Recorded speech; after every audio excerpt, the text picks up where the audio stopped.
오늘 우리에게 주신 하나님 말씀 열왕기하 13장입니다.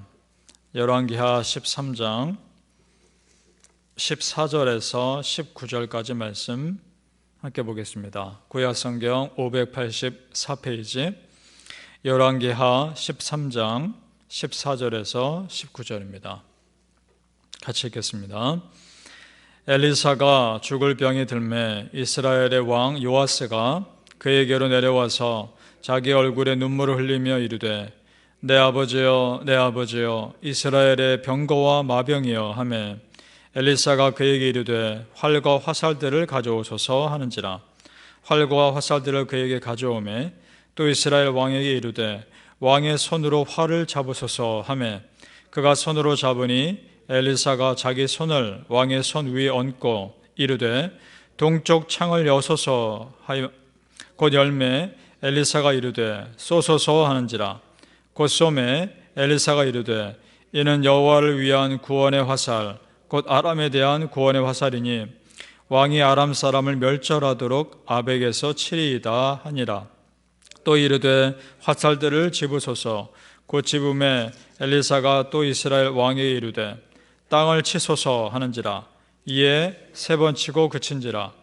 하나님의 사람이 노하여 이르되 왕이 대여섯 번을 칠 것이니이다.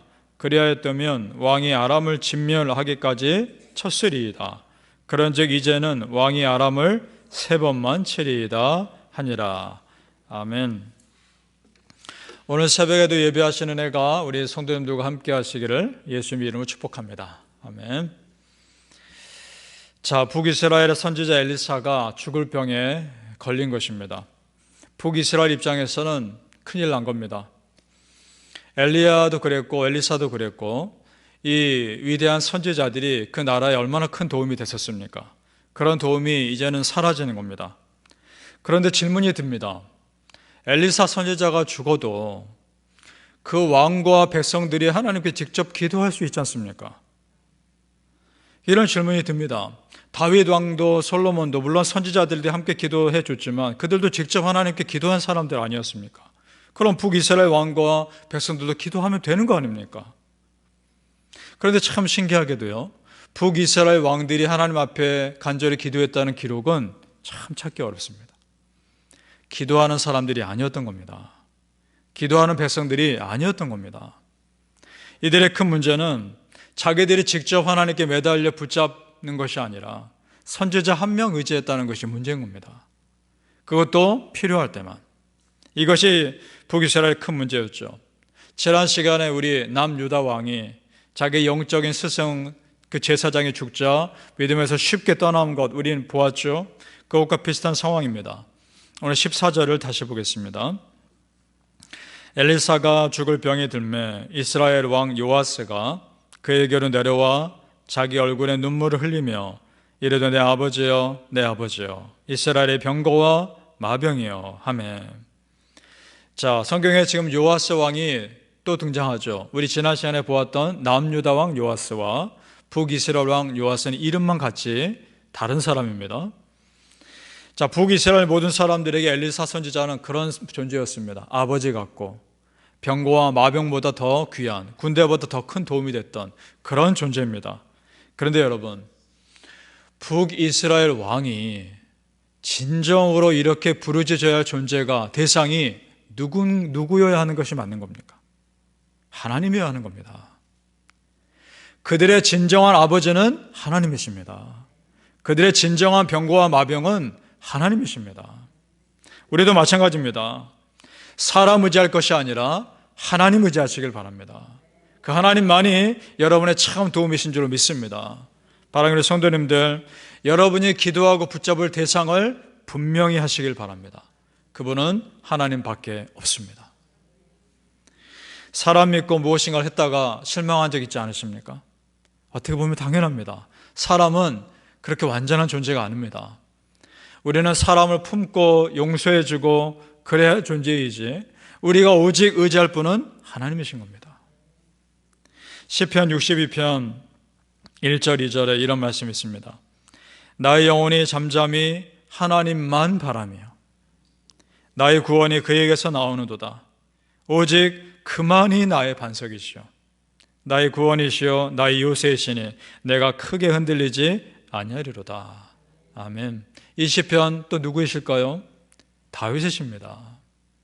다윗은 이미 다 안 겁니다. 사람 의지할 것이 아니라 하나님만이 참 의지할 뿐이라는 것을 젊어서부터 이미 안 겁니다. 그래서 이런 고백을 하고 있습니다. 이 고백이 우리 성도님들의 고백이 되시길 축복합니다. 지금 북이스라엘의 더 큰 문제는 엘리사를 대신할 만한 영적 리더가 없었다는 것이 문제입니다. 자, 엘리야 다음에는 엘리사가 있었죠. 그래서 큰 힘이 되지 않습니까? 그런데 지금 엘리사 다음에 그만을 대체할 사람이 없는 겁니다. 물론 북이스라엘에 선지자 학교가 있었습니다. 그런데 선지자 학교가 있어도 그만큼 엘리사를 대신할 만큼의 영적 리더가 배출되지 않았다는 것이 문제인 겁니다. 여러분, 오늘도 마찬가지입니다. 교회의 존재 자체가 물론 중요하지만 이 교회에 얼마나 믿음의 사람이 있느냐는 더 중요한 것입니다. 우리가 그런 믿음의 사람 되시길 축복합니다. 왜 엘리사를 대신할 만한 믿음의 사람, 영적인 리더가 나오지 않았을까? 여러분 어떻게 생각하십니까? 왜 나오지 않았을까요? 엘리사만큼 하나님의 일에 거룩한 욕심을 가진 사람이 없었기 때문입니다. 여러분, 엘리사가 엘리야 뒤를 이어서 선지자가 될 때 그가 한 말 기억하십니까? 엘리야에게 했던 말, 당신의 영감에 갑절이나 내게 있기를 원합니다. 기억나시죠? 성령님께서 당신에게 하셨던 역사에 갑절이나 내게 있게 해 주옵소서. 기도하지 않습니까? 요구하지 않습니까? 그 믿음대로 이루어집니다. 여러분, 하나님께 입을 크게 여시기 바랍니다. 반드시 채우십니다. 시편 81편 10절 말씀, 나는 너를 애굽 땅에서 인도하여낸 여호와 네 하나님이니 네 입을 크게 열라 내가 채우리라. 아멘. 거룩한 일, 영적인 성장을 이루는데 여러분 그때는요 욕심내셔도 됩니다.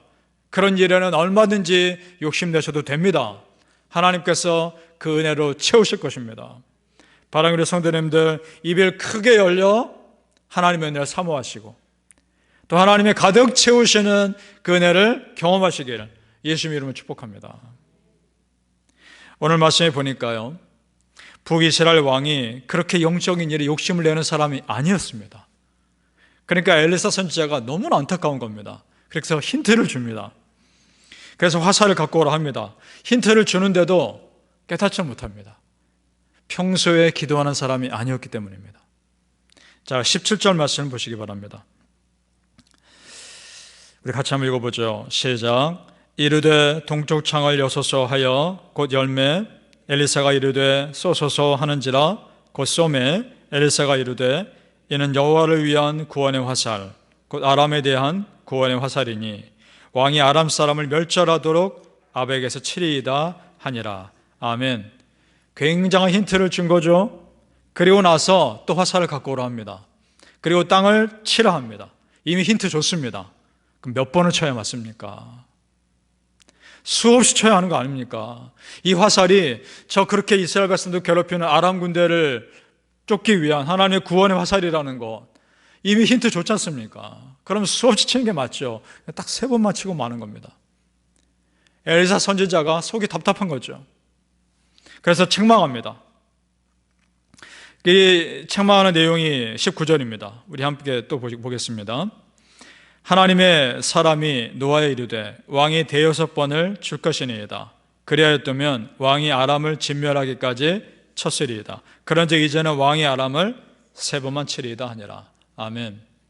이것을 보면서 여러분 무엇을 느낍니까? 결국 자기의 믿음으로 하나님 앞에 서야 하는 겁니다. 엘리사 선지자가 가이드는 해줄 수는 있죠. 하지만 화살을 치는 건 그 왕의 몫입니다. 여러분, 여러분의 적극적인 믿음과 적극적인 열심으로 하나님 앞에 서서 쓰임 받으시길 바랍니다. 여러분 믿음으로 쓰시는 겁니다. 만약 처음에 깨닫지 못했고 지금이라도 깨달았다면 어떻게 해야 됩니까? 이 얘기를 듣고서 아차 싶었을 겁니다. 내가 더 많이 내려칠 걸 하나 아차하는 마음이 있었을 겁니다. 여러분 같으면 어떻게 하시겠습니까? 처음에 깨달았지 못했을지라도 지금이라도 알았으면 수십 번을 쳤을 겁니다. 저라도 그랬을 겁니다. 그런데 지금 이 이스라엘 왕은 그 얘기를 듣고도 가만히 있습니다. 아무런 반응을 보이지 않습니다. 여러분 성도님들, 은혜 받는 일에 더욱 열심을 냅시다. 하나님 은혜 받는 일에 더 믿음의 열심을 내시길 바랍니다.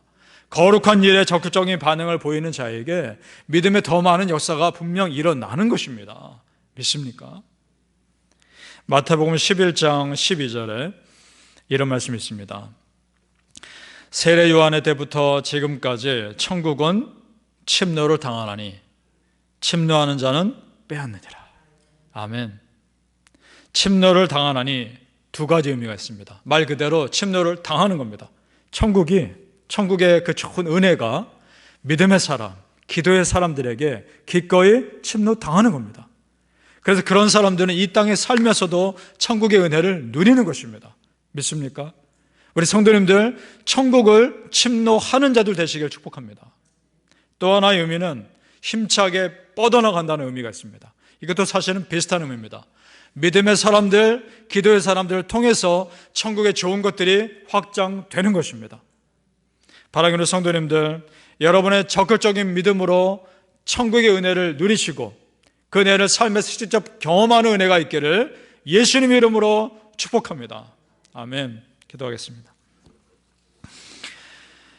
아버지 하나님 감사합니다. 적극적인 믿음의 사람이 되게 하여 주옵소서.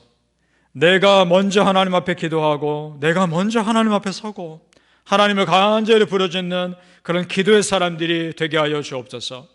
아버지 하나님, 그렇게 적극적으로 믿음의 반응을 보였을 때 더 많은 은혜의 역사가 내 삶에 일어나게 하여 주시옵소서. 하나님 살아계십니다. 살아계신 하나님을 믿습니다. 그 믿음의 역사가 나의 살아있는 믿음 가운데 또한 일어나게 하여 주시옵소서. 감사하며 예수님 이름으로 기도합니다. 아멘.